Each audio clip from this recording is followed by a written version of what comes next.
português da nossa cultura, certo? Então, no nosso chat, junto com a nossa aula que vai ficar listada, eu disponibilizei dois vídeos, né, para agregar conhecimento a você. A gente vai falar hoje sobre a educação, sociedade e cultura entre os povos primitivos. Para isso, a gente vai entender um pouco da influência do branco, no caso do português, do índio, que eram os habitantes naturais do nosso país, e do negro, que veio trazido pelos portugueses como escravos. Então, esses três povos têm influência até hoje no que diz respeito à nossa educação, à nossa sociedade e à nossa cultura. E, por tabela, eles também têm influência em todo o nosso processo de educação. Ed Silvia, Sandra e Ângela, sejam bem-vindas. Para os demais que vão chegando depois, eu avisei no nosso chat, no nosso WhatsApp, que eu ia começar, já ia adiantando a aula, começando um pouco mais cedo, mas que a aula ia ficar toda gravada, certo? Não deixem de assistir esses vídeos, porque eles são muito ricos. Eu coloquei aqui no chat, deixa eu só confirmar se eu coloquei também. Pronto, coloquei também no nosso grupo do WhatsApp, certo? Deixa eu só avisar aqui no WhatsApp, que depois eu coloco. Pronto, eu estou avisando que depois eu coloco a aula gravada lá no WhatsApp também, para quem não conseguir assistir por aqui. Então, vamos voltar para a nossa aula. Boa tarde a todos, feliz segunda, feliz semana, feliz tudo de bom para a gente. Vamos nós. Página 14, a educação, sociedade e cultura entre os povos primitivos, capítulo 2, item 2.1, a distinção entre cultura e civilização. E aí a gente, às vezes, tem o péssimo hábito de misturar esses dois conteúdos, e, na verdade, eles são bem distintos. Vamos lá. Primeiro a gente vai fazer o quê? Vamos esclarecer o que é que significa povos primitivos. Se refere muito mais às características socioculturais desses povos do que à sua localização no tempo. Portanto, povos primitivos existiram na pré-história, e existem até hoje. Então, não tem muito a ver necessariamente com a localização temporal. A diferença é que, na pré-história, toda a humanidade era formada apenas por povos primitivos, enquanto que hoje eles estão praticamente extintos, mas ainda existe. Os povos primitivos da atualidade, os atuais, os que vivem atualmente entre nós, são, por exemplo, as tribos indígenas no Brasil e as diversas comunidades tribais na África e na Oceania, que são assim consideradas em função de sua organização social. A gente vai já entender um pouco mais. Não tem a ver com o local onde mora, não tem a ver apenas com o fato de ser tribo, e não tem a ver com o tempo. Ela existia na pré-história e existe até hoje. Tem muito mais a ver com a sua função de organização social, como ela se organiza socialmente, certo? Deixa eu ver se alguém está escrevendo algo aqui no chat.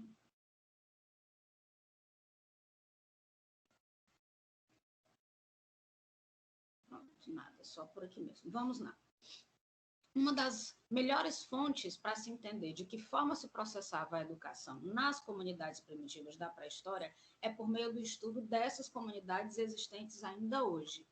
Então, o que é que acontece? Os estudiosos, eles fazem uma imersão, eles vão até essas comunidades, ficam um tempo vivendo entre eles, claro que com todo o conhecimento que nós temos, mas eles vivem, entre aspas, uma vida exatamente igual como os primitivos vivem, para poder relatar, dentro da observação literária, teórica, também a experiência vivida. Mas também são recolhidas informações pelos estudos feitos por paleontólogos, arqueólogos, antropólogos e historiadores, que se baseiam na análise de documentos não escritos, como restos de armas, utensílios, pinturas, desenhos e ossos. E aí a gente lembra, salvo engano, acho que é aqui no finalzinho do nosso material, que fala de São Raimundo Nonato. Isso.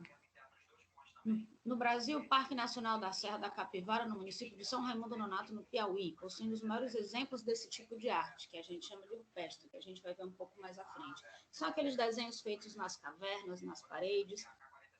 E aí, gente, é uma forma não escrita, não tem letras, não tem palavras, não tem frases, mas não deixa de ser dividido com a gente a cultura deles, a forma como eles viviam primitivamente na pré-história. Como eles vivem hoje, é fácil, entre aspas, a gente saber estudar, é ir lá e ter contato com eles. Mas como é que a gente pode estudar o que aconteceu na pré-história? É vivendo o que nos resta, o que é encontrado embaixo da terra, nos fósseis, como você consegue descobrir através de estudos, através do tempo, através de escavações e através de muita teoria, e não é só um tipo de profissional. Nós temos a conjuntura de paleontólogo, arqueólogo, antropólogo e historiadores, pelo menos 4 tipos diferentes. Página 15. A educação existe desde o momento em que os seres humanos existiram. Claro, gente. Educar não tem começo, não tem meio e não tem fim. É um eterno momento dinâmico, uma eterna construção. E não existe uma criança que não ensine e um idoso que não aprenda. Triste daquele que acha que sabe de tudo. É o primeiro sinal de que ele não sabe de nada. Porque acho que a pessoa mais culta que existir no universo, ela vai chegar à conclusão de que ela não sabe de nada, porque tem muito mais a ser conhecido, certo? Então, o que é que acontece? A educação existe desde o momento em que os seres humanos existiram, principalmente porque o homem é um ser que não nasce pronto, ou seja, ele precisa aprender a tornar-se homem, e este aprendizado só pode ocorrer no contato social com outros homens. A aprendizagem humana, ela é uma aprendizagem social. Por isso que a gente falou aqui da parte da pré-história, dos primitivos, que a gente fala da função da sua organização social.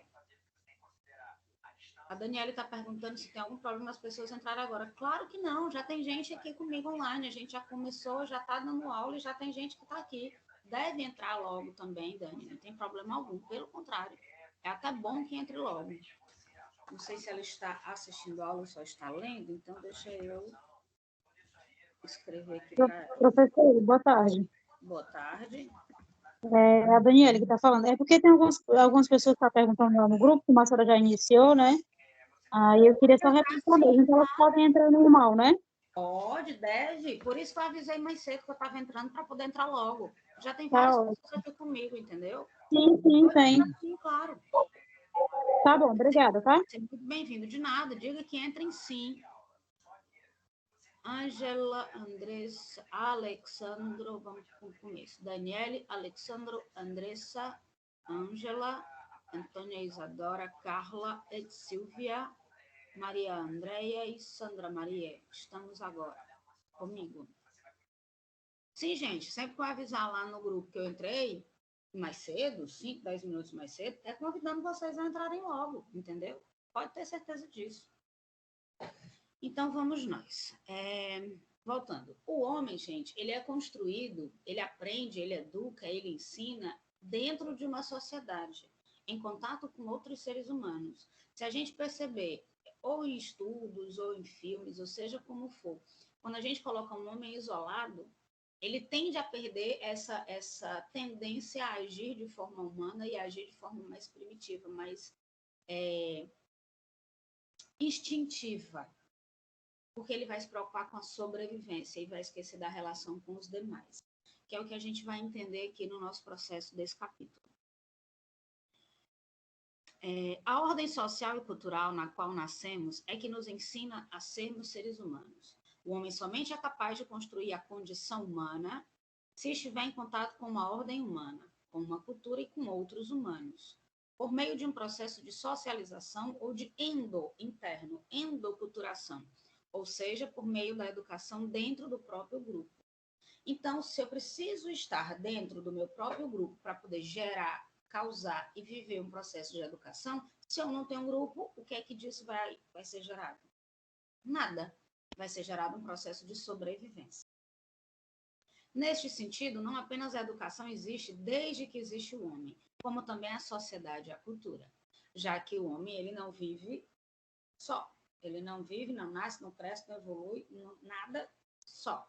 Então, desde que existe homem, existe grupo, existe sociedade, existe cultura. Correto? Assim como é impossível que o homem se desenvolva como homem no isolamento, igualmente é impossível que o homem isolado produza um ambiente humano. Foi exatamente o que eu acabei de trazer. Um homem sozinho, ele não tem condição humana, ele não tem produção humana, ele vai viver primariamente atrás da simples sobrevivência. Agora, vivendo em grupo, de forma grupal, de forma social, sociedade, aí sim tem produção de conhecimento humano. Nessa colocação, o termo cultura deve ser entendido no sentido mais amplo, como nos ensina Taylor, tomando em seu amplo sentido etnográfico, etnia, estudo da etnia, dos povos. Cultura é um complexo que inclui conhecimentos, crenças, arte, moral, leis, costumes ou qualquer outra capacidade ou hábitos adquiridos pelo homem como membro de uma sociedade. Lembrando que a gente vai já entender que a nossa sociedade atual ela foi feita de 3 etnias completamente diferentes. E hoje somos fruto, que eu gosto de dizer, que inclusive tem um termo que é do nadismo, de nada, de nenhuma delas, certo? Nós somos uma mistura do branco, português, do índio e do negro. E aí, quando começou a fazer a miscigenação, quando começaram-se a cruzar as raças, os filhos foram nascendo sem ter uma orientação. Certo, mas qual é a minha cultura? Eu sou filha de branco com negro. Qual é a minha cultura? Negra ou branca? E aí nenhum me reconhecia. Eu sou filho de índio com branco. Qual é a minha cultura? Nenhum me reconhecia. Não, eu sou filho de negro com índio. Nenhum me reconhecia. E essas crianças foram nascendo sem ter um ponto de referência por onde seguir e foram criando, dentro das heranças que recebiam de conhecimento de cultura pelo que elas viam ao redor, elas foram criando uma nova cultura completamente étnica, misturada de todas essas etnias, extremamente miscigenada, misturada, certo? E aí eu gosto de dizer, mas aí são palavras minhas, não tem na apostila, que é a cultura do tiquinho de um, tiquinho do outro. E se a gente prestar atenção, parece que nós temos vários Brasis dentro do Brasil. Sul é uma coisa, Sudeste é outra, Pará é outro, e se a gente for Norte é uma coisa, Nordeste é outra, Centro-Oeste é outra, cada região é uma gama de conhecimento e de diferença muito grande entre elas, certo? Então, a pré-história normalmente é identificada como sendo um período histórico anterior ao aparecimento da escrita, ou ainda anterior ao aparecimento das civilizações, há aproximadamente 4.000 anos antes de Cristo. Nesse período que os sumérios desenvolveram a escrita, aproximadamente 4.000 anos antes de Cristo, a escrita começou a ser desenvolvida, certo? E aí a gente começa a fazer a partir dali uma diferença entre cultura e civilização. Se você prestar atenção, a gente falou um pouco aqui atrás, ó.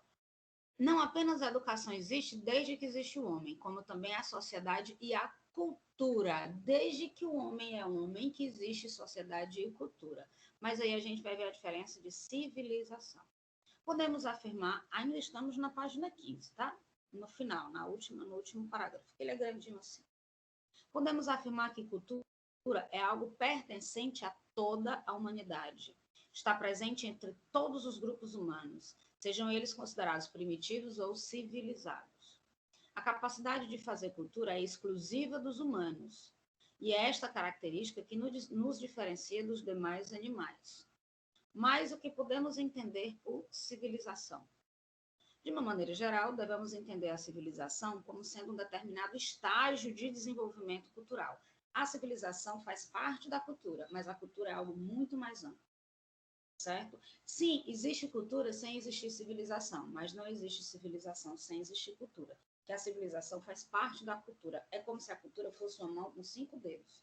A civilização é um dedinho só. Eu consigo fazer muita coisa com esses 4 dedos, que é a cultura. Mas sem a cultura, eu não tenho civilização. A civilização está dentro, faz parte. Certo? Então, desenvolvimento da cultura. É quem se encontra determinado povo ou sociedade. Esse desenvolvimento é normalmente representado pelo grau alcançado de tecnologia, economia, arte e ciência. É como se fosse o desenvolvimento cultural. Quanto mais desenvolvido tecnológico, econômico, de arte e ciência, mais civilizado esses povos são.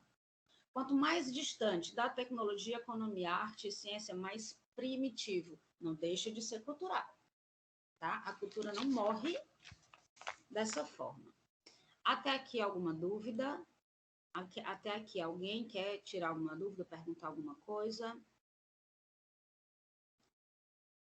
Eu escutei uma zoadinha, não sei se é daqui, não. Acho que era do WhatsApp. Certo. Alguém quer fazer alguma colocação, tem alguma dúvida? Ou eu já posso passar para o 2.2 do nosso material. O material é bem curtinho, praticamente falta, acho que uma folha e meia para a gente concluir o dia. É bem curtinho esse material. Posso passar, né, gente? Se ninguém comentou nada, fez alguma pergunta, eu estou querendo acreditar que não estamos tendo dúvida. Sendo assim, nós vamos para página 16, item 2.2, a educação informal.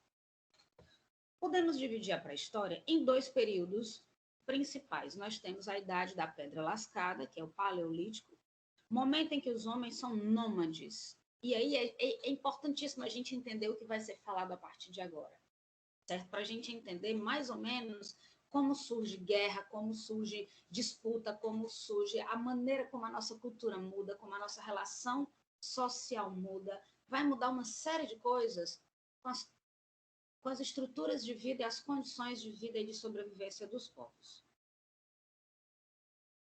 Nós temos a idade da pedra lascada, que é o paleolítico, momento em que os homens são nômades e caçadores, certo?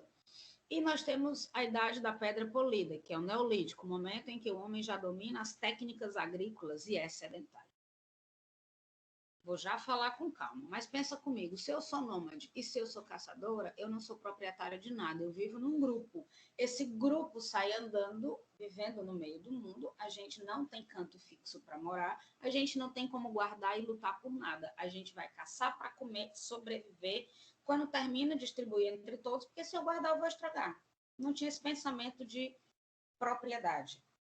A partir do momento que, eu entro no neolítico, e que eu já domino técnicas agrícolas e eu sou sedentária, o que acontece? Eu fico tomando de conta de algo que é meu, faço o plantio e vou pastorar, pastoreio, eu vou cuidar daquilo. E ai de quem se meter. E aí começam a entrar as guerras.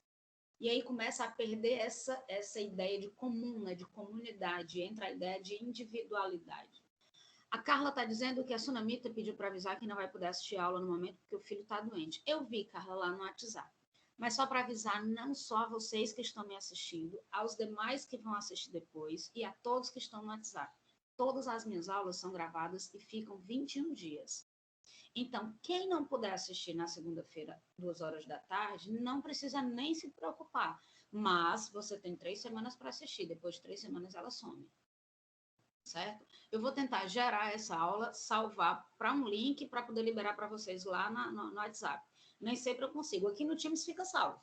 Por 21 dias fica salvo. Às vezes eu consigo gerar e mandar para o WhatsApp. Se eu conseguir, melhor ainda. Correto? Mas vamos continuar. Então vamos. Uma educação natural, espontânea e inconsciente, adquirida na convivência de pais e filhos, adultos e menores. Isso é uma educação que a gente fala natural, né? A primitiva. Sobre a influência ou direção dos maiores, o ser juvenil aprendia técnicas elementares necessárias à vida. Sobrevivência, caça, pesca, pastoreio, agricultura e fainas domésticas. O que acontece? Esse tipo de educação presente na pré-história é um tipo que permeia todos os períodos da vida humana. A educação informal ou primária, não é nem primitiva, é primária. Acho que a melhor palavra, a palavra mais adequada é primária. Ou seja, é a socialização que acontece no seio da família. É sempre uma educação mais livre, difusa e feita por meios de imitação. Entretanto, na pré-história, essa é a única forma de educação. A educação informal é o processo pelo qual o indivíduo aprende a ser membro de uma determinada sociedade, internalizando suas regras, costumes, hábitos, crenças e moral. O que é que acontece muito hoje, 2021? Aqui, no Brasil, estado do Ceará, na cidade de Fortaleza. Se você for para determinados locais, a nossa cultura, entre aspas, ela advém de um mesmo núcleo cultural. Mas aqui, em Fortaleza, se você for em bairros diferentes, a cultura é passada de pai para filho de forma diferente. Porque o que eles aprenderam dos pais também é diferente. Se a gente falar em classes sociais diferentes, são culturas e criações diferentes. Se a gente falar em bairros, classe social, condição de vida, cor da pele, se a gente falar de raças, as criações são diferentes. Certo? Se a gente falar que são pessoas do interior, pessoas da capital, é diferente. Só aqui dentro. Só aqui dentro. Você imagina isso dentro de um planeta, culturalmente sendo construído anos depois de anos e depois de anos. Certo? Então, a educação informal, ela existe em todos os tempos e lugares, e é extremamente importante, não apenas para a integração dos indivíduos em suas sociedades, mas também para a manutenção e preservação das mesmas. A criação que eu recebo da minha família é uma, a que vocês recebem da de vocês é outra. Pode sim ter algumas coisas em comum, mas também tem muitas coisas que são particulares, porque elas são informais, e só cabe à minha família aquele tipo de atitude, de criação, de jeito, de mania, de tabu. Tem coisas na minha família que são tabus horríveis, que talvez na família de vocês não tenham. Eu lembro, há mais ou menos, perto de uns 30 anos atrás, 20 e muitos 30 anos atrás, eu lembro de uma pessoa da minha família engravidou antes do casamento. Vocês não têm noção da loucura que foi, porque era um tabu terrível. Hoje em dia, 30 anos depois, as coisas já não são tão dessa forma, certo? Então, assim, e na família de outras pessoas, gravidez antes do casamento é simples, sempre foi simples e vai morrer sendo simples, porque é algo habitual, é ensinado, são os valores. Qual das duas famílias está certa? Eu gosto de dizer que as duas. A minha tem um tipo de criação, a gente tenta quebrar os jovens, os mais jovens vão tentando quebrar aquilo que não concorda, e aí a gente vai amadurecendo essa educação informal e se adaptando com os novos tempos. E na família de cada um de vocês tem determinadas coisas que a minha não tem e vice-versa, mas está tudo certo, não tem certo e errado. Tem aquilo que foi gerado, passado, herdado, geração a geração, tá? As diferenças entre a educação informal e formal. Acho que o próprio nome já diz, né? A informal é um processo contínuo, não institucionalizado, não tem instituição, não tem empresa que regra, não tem nenhum tipo de empresa que vai regrar você, lhe ensinar, nem direcionar. Não tem aquisição de regras, costumes, hábitos, crenças dessa forma institucionalizada, que é ou escola, ou igreja, ou convento, ou seja lá de que forma seja, a informal não tem, ela é mais leve. Já a formal é uma educação planejada, intencionada, estruturada, organizada e sistematizada, e ocorre em espaços organizados, em instituições, escola, casa, igreja. Qual igreja? Qualquer uma. Qualquer uma. Doutrina, seja ela qual for. Certo? E aí, gente, ainda no período paleolítico, né, que é o da pedra lascada, o homem era um caçador nômade, que não conhecia a guerra e vivia livremente coletando frutos, folhas, raízes que a natureza lhe oferecia. Não havia a menor necessidade de disciplina rígida para esse tipo de aprendizado. Portanto, a educação acontecia basicamente em um nível de socialização primária, que é essencialmente uma educação informal e espontânea, sem contornos rígidos, cuja finalidade é preparar o indivíduo para a sobrevivência básica. Resumindo, era ensinar o mais novo a caçar, a comer, a se machucar e se cuidar, a cuidar do outro, sobreviver, certo? Mas eu vou colher uma fruta para comer, eu aguento comer 3, tem 10 no pé, eu pego 3. E as outras eu vou guardar, essa ideia não tinha. Nunca teve. Certo? Agora, se nós somos 20 e tem 10 frutas, a gente entra no tapa para cada um comer pelo menos uma e sobreviver, certo? Então, assim, era uma ideia de divisão de sobrevivência. certo? Se você prestar atenção no reino animal irracional, a gente vê parecidos tipos de atitudes. Só que a gente não era irracional, a gente era racional, mas como vivíamos de forma muito primitiva, os tipos de costumes e hábitos, eles não deixam de ser muito diferentes. A questão é que, como somos racionais, com o passar dos anos, certo? A gente foi aprendendo, se adaptando, aprendendo. Os animais irracionais, não, certo? Nós temos, no período da pré-história, no Paleolítico, as pinturas rupestres, que eu estava falando, né? Há pouco tempo. São consideradas mais notáveis, principalmente nas cavernas de Altamira, na Espanha. Rupestre, gente, são todos aqueles desenhos, aquelas inscrições gravadas em rochas. E aí também falei que tem em São Raimundo Nonato, no Parque Nacional da Serra da Capivara. E aí lá é um local que tem muitas e muitas riquezas herdadas dos nossos ancestrais. Aí, gente, a gente sai do período paleolítico, do período da pedra lascada, do período de nômade, de caçador, e aí a gente começa a evoluir. E aí a gente começa a descobrir que a gente pode fazer a vida ficar menos difícil, não estou dizendo mais fácil. Até aqui, alguém tem alguma dúvida? Eu estou perguntando porque vocês estão tão caladinhos que às vezes eu fico achando que eu estou sozinha, mas não estou não, tá cheio de gente aqui comigo. Daniele, Alexandro, Andressa, Kailane, Ângela, Carla Patrícia, Ed, Silvia, Francisca Marília, Maria Andréia, Monique, Rosilene, Sandra. Ótimo, então não estou sozinha. Vocês estão tão caladinhos que eu tenho até meditação, mas não. Eu estou entendendo tudo, professora, até agora. Linda, era isso que eu queria saber. Vocês estão prestando atenção e estão entendendo. Estou bem grande, Silvia. Aprendendo tudo certinho, sem nenhum problema. Se tiver dúvida, eu lhe pergunto. Ótimo. Tudo esclarecido. Monique, Rayane, obrigada. E aos demais que também participaram, obrigada. Eu estou tentando também estou entendendo tudo. Ótimo. Estou tentando fazer bem didáticozinho para poder não ter dúvida e ficar bem esclarecido. O microfone aqui pertinho da boca, pronto. Deixa ele aqui bem pertinho da minha boquinha.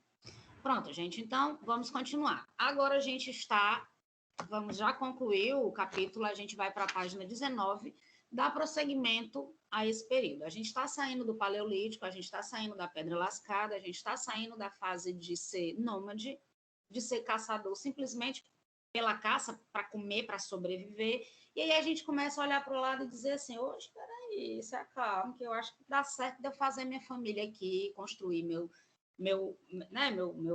cantinho de terra, começar a cuidar do que é meu, vou fazer uma cerquinha, vou cuidar e não vou precisar ficar me lascando de sair para trabalhar, me colocando exposto aos animais selvagens, leão, uma série de outros animais que podem se alimentar de mim, e enquanto eu posso ficar em casa, ficar mais protegido, que de besta eu não tenho nada, mas aí eu preciso fazer meu pezinho de meia para eu poder comer.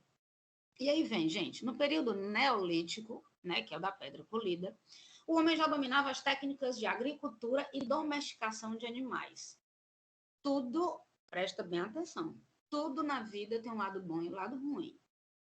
Nunca se dê por satisfeito porque você está com tudo maravilhoso na sua vida. Isso vai passar. E não se dê por desistido e fracassado porque você está no pior momento da vida. Isso também vai passar. No Paleolítico, tinha um lado bom que era a liberdade. Era o sentido de comunidade, de comuna, tudo era de todos. E aí acabava que eles se protegiam enquanto uma sociedade, enquanto um grupo, mas tinha uma vida extremamente arriscada. E eu garanto que eles não tinham muitos anos de vida, porque eles estavam sempre... Sabe quando você acorda todo dia? Pessoas que têm uma condição de vida muito inapropriada e acorda todo santo dia para matar literalmente o que comer e comer. Quando você encontra, ótimo. Quando você não encontra, você que lute.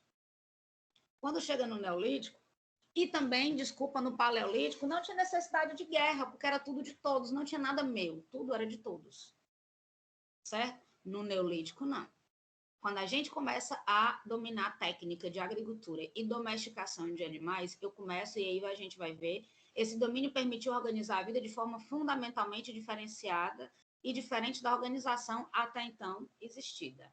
Isso nos sugere que a educação passou por profundas mudanças. Deixa de ser nômade e fixar residência, bem como dominar de técnicas agrícolas, manejo de animais, imprimiram outro ritmo e outras necessidades à vida social. Tornou-se imperioso o aprendizado em relação à construção de residências mais sólidas, uma vez que necessitavam ser fixas. Antes, eram só mesmo para poder se proteger de chuva, animal, sol. Agora não, são fixas, têm que ser mais resistentes. Além de todos os aprendizados necessários em relação à agricultura e ao pastoreio, tais como os conhecimentos dos fenômenos meteorológicos, cultivo e germinação de planta, e do cuidado com os animais.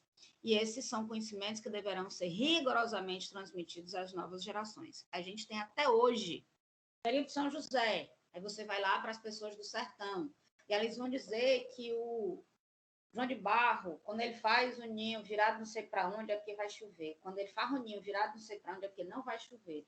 Quando vai chover, as formigas sabem. As formigas, 3 dias antes da chuva, faz não sei o que, não sei o que, não sei o que, lá não sei aonde, formigueiro.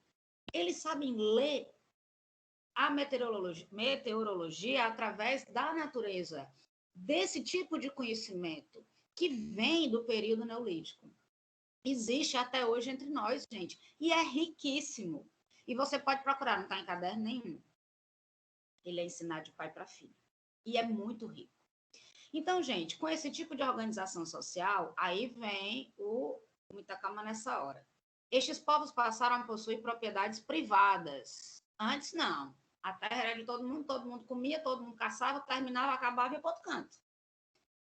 Tais como roça, animal e casa. Portanto, é bem provável que já dominasse a arte do ataque e da defesa, ou seja, a arte da guerra. Até então, no período paleolítico, não existia guerra. E aqui começou a arte da guerra. E a gente sabe, hoje, em meados de 2021, do que pessoas são capazes de fazer por poder e dinheiro. Certo? Enfim. É possível que, nesse período, tenha ocorrido a iniciação dos efebos, a educação efebos, certo? A educação de jovens para a guerra, longe das famílias. Que é o que a gente conhece hoje, gente, dessa meninada que entra com 18 anos e vai ser trabalhado militarmente. Eu estou falando aqui no Brasil.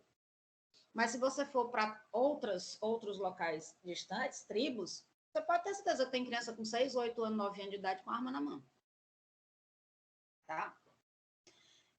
Nesse período, os meninos são tomados da família e da aldeia, reunidos em grupo e submetidos durante semanas em lugares solitários, em montes e bosques, em cabanas ou tendas construídas de propósito. Há todo um sistema de exercícios e provas. O sentido mais profundo dessas práticas é a disciplina da alma, cura anímica preparatória para o renascimento na iniciação. Esta serve para a expulsão dos maus demônios e para a aquisição do caráter masculino. Eu vou fazer um parêntese aqui, tá? Não está escrito na apostila. Nós estamos no final da página 19. Mas o que eu vou falar é um ponto de vista meu. O que é isso aqui? É uma lavagem cerebral. Eu tiro de você tudo que você tem de apego familiar, faço uma lavagem cerebral, coloco que você é o defensor, coloco uma outra coisa na sua cabecinha e faço você dar a vida por mim, pelos meus ideais. Já ouviu falar disso em algum lugar? Algum líder político de algum país que entra em guerra e que coloca... Ele sempre fica trancado dentro de uma sala, protegida, e um monte de gente morrendo em nome dele. Vocês já ouviram falar alguma vez na vida? Pois é, tá aqui, ó, onde é que começou. Os exercícios são dança, ascetismo, mortificações que provocam estado anímicos e êxtases passageiros. Eles trabalham com uma série de bebidas alucinógenas, trabalham com plantas, com raízes, com rituais, para poder fazer essa quebra de quem você foi criado até hoje, esquecer para trás, e você daqui para frente ser um ser em defesa do seu povoado entre aspas, do seu líder, certo? Mas também se praticavam exercícios de toda classe com a finalidade racional. Claro, eles trabalhavam psicológico depois que eles quebravam aquela pessoa psicologicamente, reconstruía dentro do que eles queriam Aí eles iam trabalhar o lado forte, força, fortaleza muscular humano. E aí eles faziam o quê? Caçadas, exercício de arma corporal, de desmonte, plantação. A direção de tudo isso pode ser confiada ao chefe, a um mago sacerdote, ou também a um ancião experimentado e distinto. Resumindo, a uma pessoa mais velha que tem conhecimento. Certo? Então, eles são doutrinados para viver e morrer em função de uma causa. Mas o mais legal, mas também é um ponto de vista meu, que esse ancião, esse mago sacerdote, ele nunca está na frente da guerra, ele está trancado, bem escondidinho, protegido. A brabeza dele acaba todinha quando a primeira pistola, a primeira arma queima a bala, o cabo se esconde bem ligeirinho, certo? Enfim, podemos perceber, portanto, que cada época possui um tipo de educação. São os meus filhos querendo participar da aula, às vezes acontece isso. Às vezes eles querem participar da aula. Mas vamos, gente. Podemos perceber, portanto, que cada época possui um tipo de educação, cujo objetivo é atender às necessidades de cada período da história. A educação foi se modificando de acordo com a organização social, com as novas exigências da vida em sociedade e com as novas conjunturas históricas. E, gente, eu não vou longe. Se a gente prestar atenção, o que está acontecendo hoje no planeta com essa pandemia vai mudar completamente a nossa... Espero eu, Senhor, que mude completamente o nosso processo educacional. Certo? Há um ano atrás, eu saía de casa para qualquer lugar, qualquer hora, sem máscara. Hoje em dia, eu não saio de casa. Quando eu saio, é para ir em supermercado ou em algum médico e apenas ir de máscara. Quando eu saio sem máscara, é uma sensação de que eu estou nua, de que eu estou exposta, de que eu esqueci, eu estou só de sutiã no meio da rua. Vale, meu Deus, a máscara. Aí eu boto a máscara. E aí é tão doido que, às vezes, a sensação não é nem só da pandemia, é como se fosse uma parte da roupa mesmo. Certo? Parece que eu estou literalmente sem uma parte da minha roupa, porque eu estou nua. Parece que eu deixando meu rosto de fora, parece que eu estou me sentindo exposta. E eu não tinha isso há um ano atrás, nenhum de nós tínhamos isso. Certo? Então, também está mudando a nossa cultura, também está mudando a nossa forma de enxergar o mundo, de aprender, de respeitar, deveria estar, tá, gente? Pelo menos deveria estar. Eu usar máscara não só por mim, mas pelo outro. Ah, professora, mas eu já peguei. Vamos imaginar que não pegasse de novo, coisa que a gente sabe que pega, né? Porque eu conheço pessoas que já pegaram 3 vezes e aí ela está trazendo cada vez mais para mostrar que ela faz a mudança. O corona está se mutacionando e pegando de várias vezes, de várias formas. Mas vamos dizer que não pegasse, que fosse só uma vez e eu não pegasse mais. Mas eu posso passar para o outro. E a gente está tendo a obrigação de ter uma consciência coletiva. Quem está pensando em si está colocando a sua vida em risco e as dos demais. Quem está pensando no todo está conseguindo sobreviver e sobreviver aqueles que convivem, pelo menos comigo, né? Eu estou fazendo isso. Mas, gente, é isso. Hoje a gente concluiu o nosso capítulo 2, bem devagarzinho, bem lento, bem tranquilo, bem, né, light. A partir da semana que vem a gente entra no capítulo 3. Dani, a gente tem que pensar uns nos outros e a gente tem que tirar da mentalidade de que eu tenho que pensar só em mim.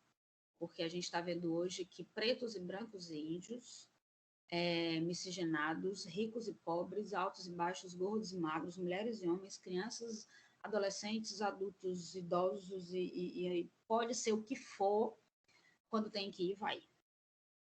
Tá? Claro que tem grupo de risco, mas hoje eu costumo dizer que o grupo de risco é quem está vivo. Está vivo? É grupo de risco. Então, cuidado. Maria Andréa Galdino, muito bom, bem explicativo. Que bom, meu anjo. Semana que vem a gente continua com o capítulo 3, Educação, Sociedade e Cultura no Antigo Egito, a formação do escriba. E aí a gente vai começar a falar sobre a parte de escrita, certo? Vai ficar tudo gravadinho. Os capítulos são sempre muito curtinhos, tá, gente? 2 folhinhas, mais ou menos, termina o capítulo. Por isso que eu estou agregando com outros vídeos também para ajudar vocês, tá? Vou parar a aula agora, a gravação, vai começar a gerar a gravação para vocês, para ficar lá no Teams, tá? Beijo, a gente se encontra semana que vem, dia 19. Dia 19. Gente, vai começar na Rede Globo dia 19 o seriado Eu vou matar esse menino, eu tenho que estar em Deus. Mas eu não vou, não, eu sou muito apaixonada por ele. Mata desse não, professor. Mato não, mas dá Sozinho. vontade, mulher. Ele volta para Latim na hora da aula. O dia todo para Latim. É porque eu não fico perto dele, Deixa eu ele fica com raiva. Ele fica com raiva porque eu não estou perto dele, ele fica fazendo charme. E quando eu estou dando aula, ele que essa- fica no meu colo. Mas deixa eu trazer, gente. Vai passar na Rede Globo a partir do dia 19, um seriado falando sobre a nossa cultura indígena. Eu acho que não custa nada assistir. Eu acho que vai ser muito bacana. A professora vai cair na prova? Não, vai cair na vida. Eu vou assistir. Eu acho que vai ser rico para a gente, sabe? Alguém quer tirar alguma dúvida, fazer alguma colocação? Pronto, deixa eu lhe perguntar uma coisa. Esses vídeos que a senhora passou no YouTube é o mesmo daquele lá da História da Filosofia, né? Para a gente assistir. Para assistir, isso. Certo. Se quiser fazer um resumo também, pode fazer, né? Sim, claro, claro. Se quiser, pode, mas assim, por enquanto, eu não estou pedindo material nenhum a vocês. Eu quero que vocês aprendam, que vocês sentem, que vocês assistam, entendeu? Certo. Tio? Tá ótimo, então. Pois beijo para vocês. Até semana que vem, gente. Tchau, professor. Tchau. Tchau. Boa tarde, professora. Boa tarde. Tchau, professor.